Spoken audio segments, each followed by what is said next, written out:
Agora eu quero falar com você que é papai, mamãe, avó ou cuidadora, que você precisa sim saber quais são as etapas do desenvolvimento do teu bebê e o que é adequado para cada idade. E para falar sobre isso, eu estou recebendo hoje aqui um convidado muito especial, ele que é pediatra, o Dr. Malek, e ele vai explicar a idade certa para o teu bebê sentar, engatinhar, andar. Tudo bem, doutor? Seja bem-vindo. Obrigado pelo convite. A gente está emocionado, né? Depois de um louvor tão lindo, um testemunho bonito. A gente fica emocionado, então vamos continuar. A gente está emocionado porque caiu uma presença aqui no Bispo Fé em Família tão precioso.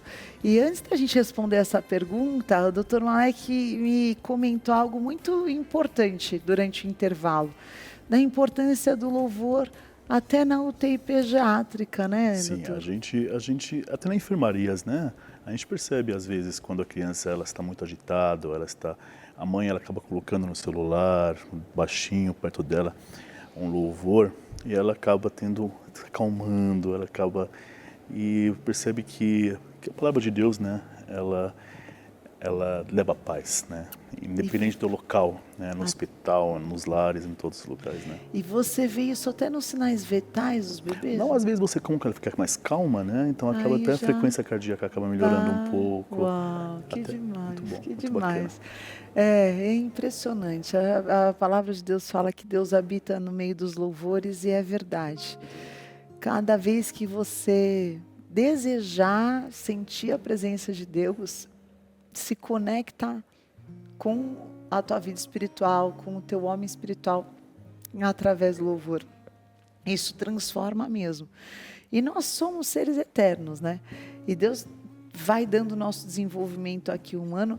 E eu acredito muito que até o desenvolvimento da criança ele está totalmente associado à atmosfera familiar que é desenvolvida ali, né? Isso, com Então, certeza. É importante com esse ambiente certeza. familiar. Com certeza, o desenvolvimento da criança, o ambiente familiar, ele é essencial para o desenvolvimento tanto motor, quanto físico, quanto psicológico, quanto psicossocial, quanto interação. Ele corresponde ao como essa criança vai crescer, como essa criança ela vai se tornar adulta, como ela vai melhorar empatia, interação social com os outros.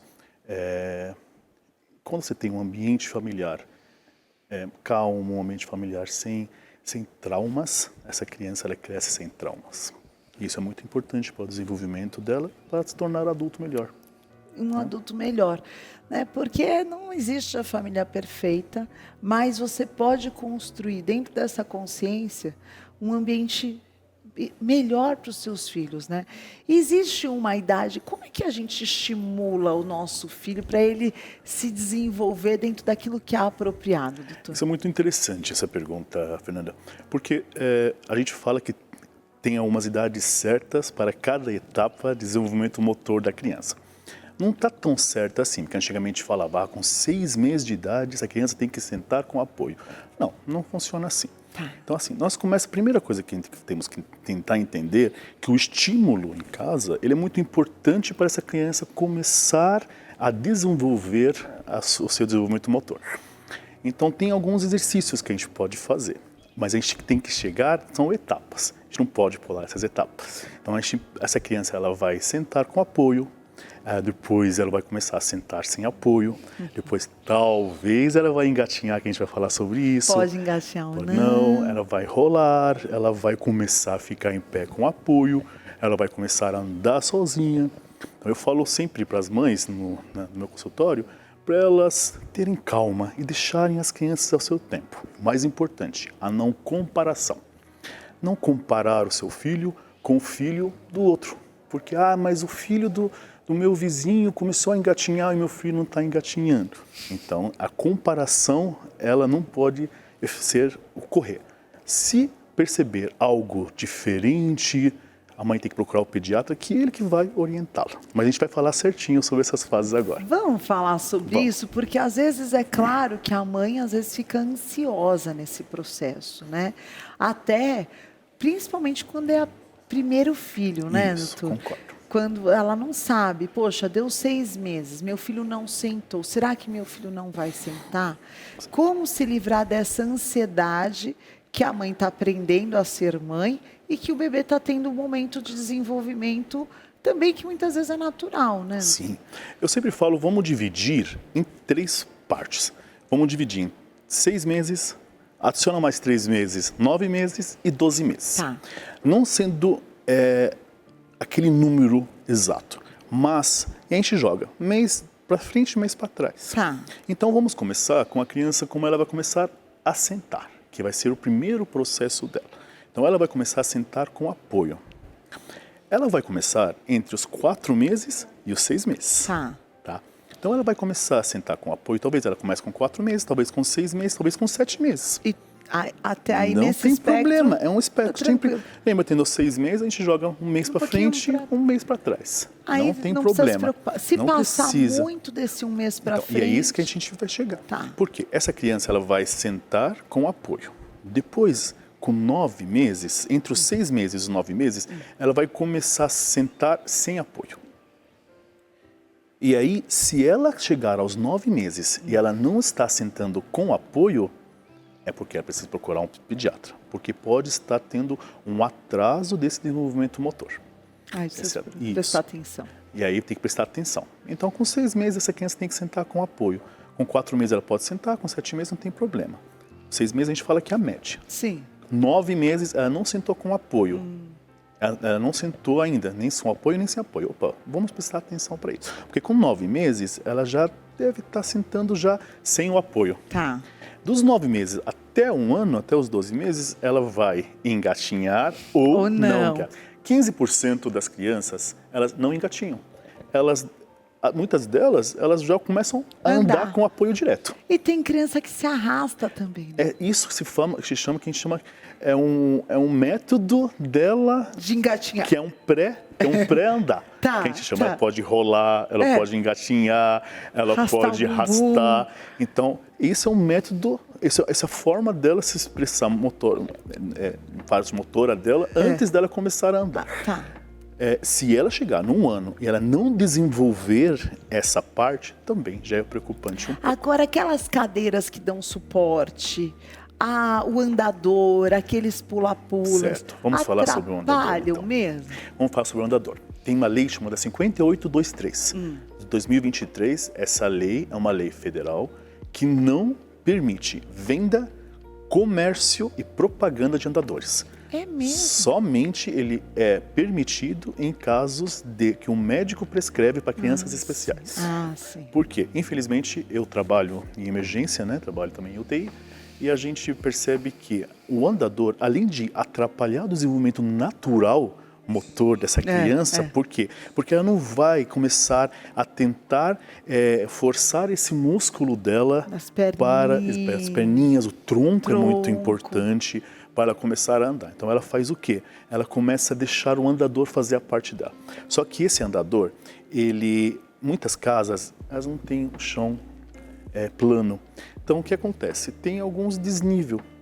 E esse desnível, quando essa criança está indo para frente, se ela vai cair, ela vai cair para onde? Para frente. Cair para frente. Então ela vai fazer uma coisa que a gente chama de traumatismo craniano frontal. Tem muitas muito ainda hoje? Infelizmente temos bastante. E temos muitas crianças que caem da escada. Por quê? Porque como a mãe coloca entre a idade de 6 e 9 meses, então essa criança, ela sabe abrir a porta. Então eles fazem o quê? Tem muitas casas que são sobrados. Então o pai vai embora, eles deixam a criança ficar segurando na sala, só tem que ir uma escada. Então elas abrem a porta, elas acabam caindo. Elas são muito curiosas. Então a mãe está lavando roupa, elas querem saber o que está acontecendo, só que o andador ele bate no lugar que está sendo no balde, alguma coisa, então ela acaba caindo, não consegue levantar de volta. Infelizmente nós temos quadros graves, até temos relatos de óbito. Eu já peguei quadros, infelizmente, de óbito por TCE, por traumatismo craniano encefálico, por queda de andador, por isso que foi proibido. Ai, que bom. O andador que é proibido. Até venda, comércio e a propaganda. Olha, ótimo. Então, se tiver, não use. Não use. Agora, o quão importante é você proteger a tua casa com um portão, com um protetor de tomada, enquanto a criança está aprendendo a andar? Isso é muito importante, porque a gente evita que ocorra acidentes que a gente chama acidentes domésticos evitáveis. Sim. Né? Porque as principais razões de trauma em criança hoje é um acidente doméstico. O meu filho menor, o caçula, ele batia muito a cabeça, porque ele ia lá de curiosidade, pum. E na altura que eles estão na altura de tudo que é a altura. Sim. E aí eu pus um capacetinho nele, ele usava. E aí as pessoas falam, ai, que exagero, porque... Não, aqui tá o controle, a sala do controle tá aqui, né? A O gente que você acha fala que desses para não ter capacetes? quina, para não ter nada que a criança bata a cabeça, que ela consegue fazer feridas mais profundas, feridas fortes. Por isso que a gente coloca protetor de espuma, de quina, É é importantíssimo equipar a casa com isso, com doutor. certeza. Não é frescura, né? Não, nem um pouco. Nada que você sinta que proteja seu filho seja Segurança, frescura. né? Exatamente. É segurança, né? E é tão importante isso. Agora, quando a criança não está desenvolvendo tão bem, existem alguns exercícios para estimular esse bebê? Existem exercícios que a gente chama que eles ajudam ao desenvolvimento motor, ao estímulo. Tem uma coisa muito legal que a gente usa na pediatria, chama tummy time. Já ouviu falar? Em inglês, Sim. chama tempo de barriga, a hora da barriga. E o que ele chama uma coisa muito importante. Quando a gente fala a hora da barriga, é que a gente coloca essa criança de bruços, a gente coloca de barriga para baixo, só que essa criança tem que estar acordada e sob vigilância dos pais. Sem dúvida. Porque se a gente pegar essa criança e ela estiver dormindo, não pode criança dormir de barriga para baixo. Não pode mesmo, não né? Não pode, doutor? de jeito algum. De jeito. Porque Ai, ela mas faz, pegou no ela sono. faz refluxo do leite e ela acaba engasgando, né? E muitas delas acabam, a gente já vê bastante lugares que nossa, ela engasgou com leite, foi parar no pronto-socorro, né? Ela parou de respirar, ela parou, teve que fazer manobra. Pode parar de respirar mesmo. Sim, porque, isso, além das pneumonias que ela pode fazer, né? Que as pneumonias chamam pneumonias aspirativas, né? É muito perigoso, Isso, gente, então, não é brincadeira. Não pode deixar a criança dormir de barriga para baixo. De jeito nenhum. Só que o tummy time é uma técnica que a gente utiliza a partir dos 2 meses de idade. É a coisa A gente mais coloca a criança em cima de um tapete, numa área plana. A gente pode colocar até uma almofada, né, abaixo dos braços dela para ficar mais fácil. A gente pega uns brinquedos, ou com o nosso som, ou com a música que a gente falando, e a gente vai estimulando ela para ir atrás, né? Então, com 2 meses ela não vai fazer muita coisa, com 3 vai perceber que ela vai começar a levantar um pouco a cabeça, com 4 meses ela vai tentar buscar. E isso é muito importante. Esse estímulo é muito importante. E foi provado, né, que o estímulo ele ajuda esse desenvolvimento motor dessas crianças. E outra coisa que eu gosto muito de usar nos meus filhos, né, todos os 4 eu usei isso, é aquele tapetinho que tem aqueles arcos. Sim. Que eles precisam tentar alcançar. Isso é muito bom, porque o estímulo que ajuda muito o desenvolvimento cerebral, né?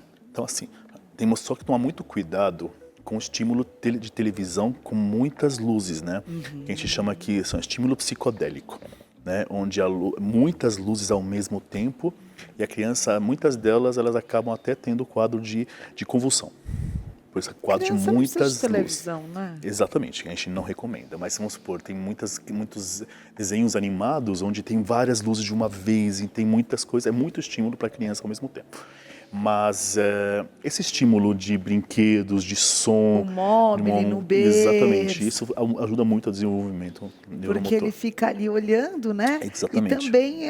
Lembra que quando a gente fala desenvolvimento, eu sempre falo para os pais, é o desenvolvimento neuromotor. Tá. Então, o cérebro, ele ajuda no resto, né? Tá. Ele vai ajudar ela a mexer. Então, se você desenvolver o cérebro bem, você vai desenvolver a parte motora super bem também. Que legal, excelente.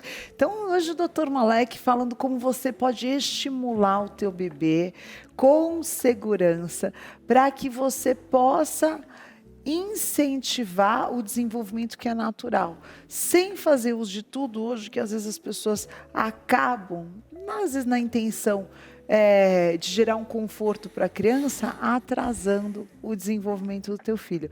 Para você conhecer mais o trabalho do Dr. Malek, @Malek e _pediatra. Os contatos estão aí na tela para você. Obrigada, Dr. Malek. Eu que agradeço, muito Bom obrigado. domingo, Deus abençoe.